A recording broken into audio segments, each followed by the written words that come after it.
নাম কি? আদম আলাইহিস সালাম। পৃথিবীর প্রথম স্ত্রী হাওয়া আলাইহাস সালাম।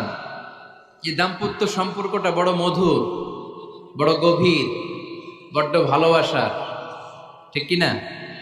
স্বামী আর স্ত্রী, স্বামী আর স্ত্রী, এই সম্পর্কটাকে আল্লাহ তাআলা কোরআনে পোশাকের সাথে তুলনা করেছেন। কিসের সাথে? পোশাক। আরবিতে বলে লিবাস। আরবিতে কি বলে? লিবাস। আল্লাহ বলেছেন, ও নারীরা তোমরা পুরুষদের জন্য পোশাক, আর ও পুরুষেরা তোমরা নারীদের জন্য পোশাক। পড়েন সুবহানাল্লাহ। পোশাকের বেসিকলি তিনটা কাজ। কয়টা?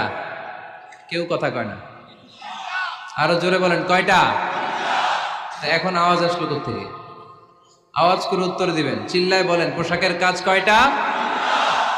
এভাবে শেষ পর্যন্ত খোঁচায় যেন সাউন্ড বের করা না লাগে। সব